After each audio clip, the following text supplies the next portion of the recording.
ඔන්න ඉතින් අද මම උයන්නයි යන්නේ. අද හදනවා රසම රස කොත්තු එකක්. බලමුද කොහොමද මම කොත්තු එක හදන්නේ කියලා. හැමදේම ඔයාලා දාන දේවල්ම තමයි. ලීක්ස් කැරට් ලෑස්ති කරලා, ලුණු එහෙම ලෑස්ති කරගෙන මෙන්න මේ විදිහට කැරට් ටික ලීක්ස් ටික කපලා තියාගත්තා.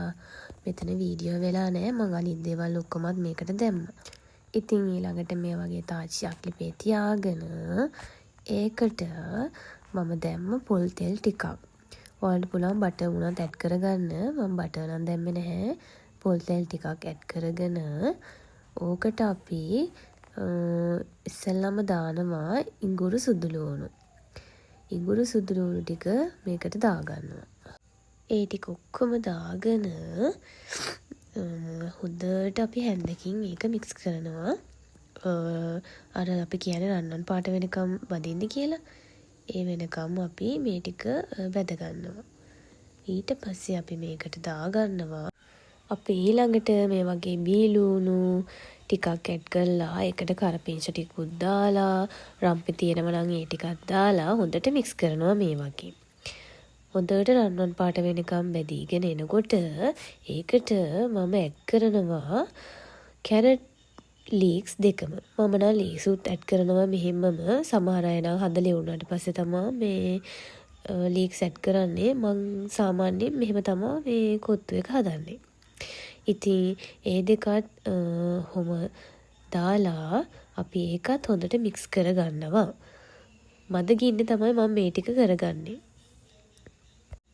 ඔහොම ටිකක් තෙලෙන් බැදීගෙන එනකොට මම මේකට මතක විදියට මම එක්ස් 3ක් විතර ඇඩ් කළා. මොකද මම පැකට් එකක්මයි හදන්නේ. ඒ නිසා මේ බිත්තර 3ක් මේකට ඇඩ් කරගත්තා. ඊට පස්සේ ලුණු චුට්ටකුත් දාලා රස පදමට ලුණු දාගන්න පුළුවන්. ඊට පස්සේ මම මේකට ඇඩ් කරනවා කෑලි මිරිස් කුඩු. ඔයාලත් සැර වැඩියෙන් කනවා නම් ටිකක් වැඩියෙන් එකතු කරගන්න පුළුවන්. අඩුවෙන් කනවා නම් අඩුවෙන් එකතු කරගන්න පුළුවන්. ඊට පස්සේ මේ විදියට ආයෙ එක මික්ස් කරගන්නවා.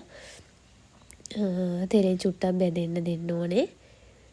ඉතින් මේ වගේ මද ගින්නේ මික්ස් කරගන්න ඕනේ. මෙන්න මේ පාටට ආව ගමන් අපි කරන්නේ අපි අර තම්බ ගත්ත අපි කොත්තු පැකට් එක තම්බ ගත්ත කලින්ම ඒක මේකට ඇඩ් කරලා හොඳට මික්ස් කරන්න තියෙන්නේ. ස්පයිසස් ඔක්කොම ඇබ්සෝබ් වෙන්න අපි මේක හොඳට මික්ස් කරනවා. බලන්න මම මික්ස් කරගන්න විදිහ හොඳට හැන්දෙන් එහෙට මෙහෙට තල්ලු කරලා අපි මේක මික්ස් කරගන්න ඕනේ. ඔයගොල්ලෝ කොත්තු හදන්න දන්නවනේ. කොත්තු එක මික්ස් කරගත්තාම මෙන්න මේ විදිහට තමයි එන්නේ. රස පාටයි නේද?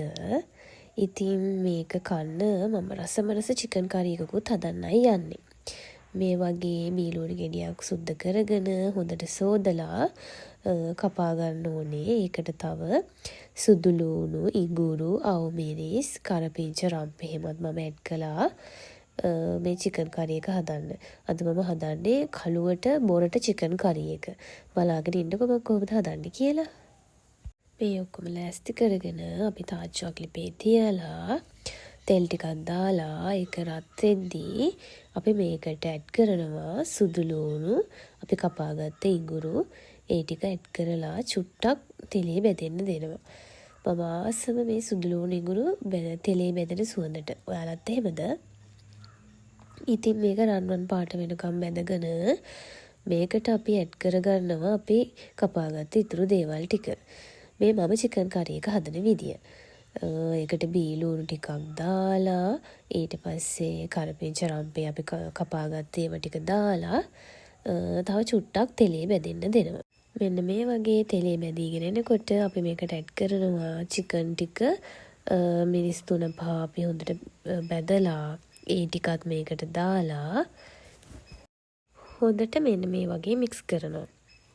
මම මේකට කලින් මේ තාච්චියට මිරිස් 3-5 දාලා තෙලේ බදින එක වීඩියෝ වෙලා නැහැ.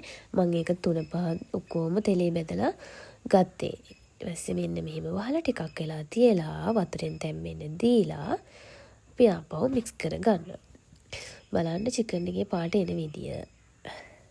මම චිකන් එකට වතුර දාන්නේ නැහැ. ඒක චිකන් එක මෙහෙම ටිකක් තැම්බෙන්න දීලා ඊට පස්සේ මේකට වතුර ටිකක් දානවා. වතුර තැම්බෙන ප්‍රමාණයට ඕගොල්ලෝ බලලා වතුර ටිකක් දාගන්න. ඊට පස්සේ ආපහු අපි මේක හොඳට තැම්බෙන්න තියනවා. චිකන් ටිකක් වෙලා තැම්බෙන්න ඕනනේ. ඉතින් මේ තමයි මම කළු පාටට හදාගත්ත චිකන් කරි එක. කොහොමද රස පාටයි නේද ඒක? හරි. දැන් ඉතින් කෑම කන්නයි තියෙන්නේ. මේ ඉතින් තියෙන්නේ මම හදාගත්ත රසම රස කොත්තුව.